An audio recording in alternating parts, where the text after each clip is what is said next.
The Golden Boy, Real Guide to Treasures. Ang ating episode ngayon mga katiyats ay tungkol sa pinakamahal na klaseng precious metal na mas mahal pa ito sa gold, 13 times more expensive than gold. Mas mahal pa ito sa gold.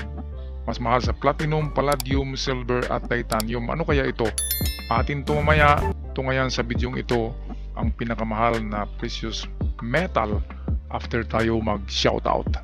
Alright, shoutout tayo kay John Marcalanda, kay Pango Silvestre, Robilin Lupe, shoutout kay Dionisio Orhaliza, shoutout din kay Ronnie Lucas, kay Sayan B, Sans TV, kay user WP5 Zaldi, shoutout kay user CE5 Danny Flores, user TT8 kay Robert Cabonilas, user WP5 Glenn Mario, Raul Trangia, Jamie Gramatico, kay LJB Misor, shoutout din kay user VY8. And lastly, mag-shoutout tayo kina Desiderio Lamsin, Mr. Tats, Alexander Pason, kay Brenda Giango, Nicanor Angel at kay Kinabuhing Probinsya TV at sa mga hindi nabanggit na pangalan, shoutout. Tayo na ngayon magpatuloy. Okay, at ito ang pangalan ng material na ito. Ang rhodium ay ang pinakamahal 14 beses na mas mataas kaysa ginto at sa brilyante. Ito ay isang mineral na may itsura katulad ng platinum na napakatigas at resistant sa korosyon na pangunahing ginagamit ngayon sa mga industriya ng automotive. Ito ay bahagi ng 6 na metal na pangkat ng platinoid tulad ng platinum, palladium, osmium, iridium at ruthenium.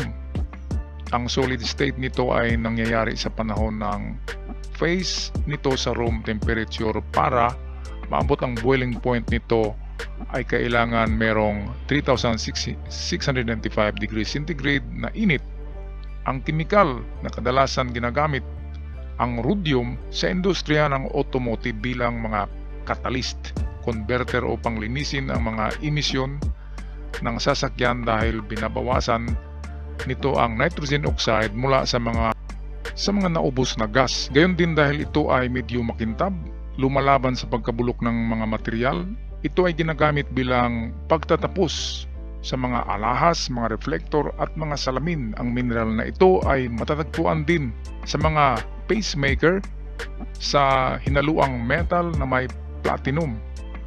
Ang pacemaker ay mga device na ginagamit upang gamutin ang ilang mga arrhythmias. Sa panahon ng puso ay maaaring tumibok o masyadong mabagal ang pagtibok nito o may hindi regular na ritmo ng mga pacemaker ay nagpapadala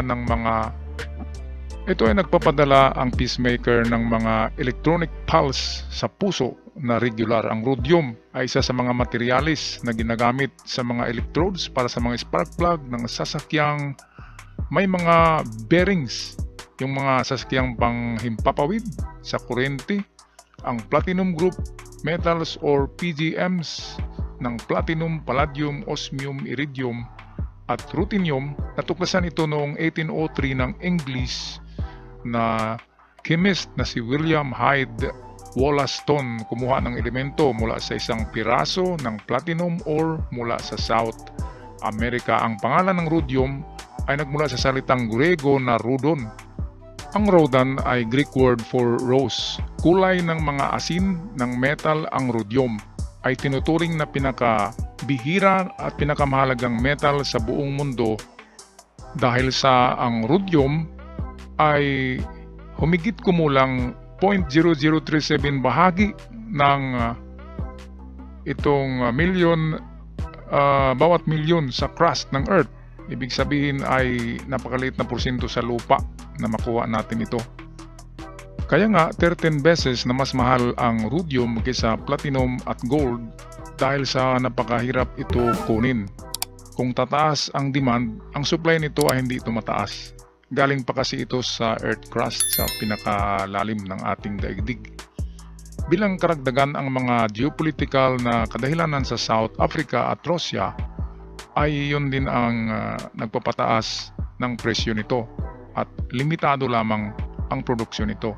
Kaya kung makakuha ka ng isang bar ng rhodium, sa akin opinyon siguradong sobrang yaman ka. Dahil sa 13 beses itong mas mahal sa gold, platinum, at kahit na sa palladium or sa titanium. Sana nagustuhan niyo ang ating episode ngayon mga katiyats. Ako'y magpaalam na. God bless you all.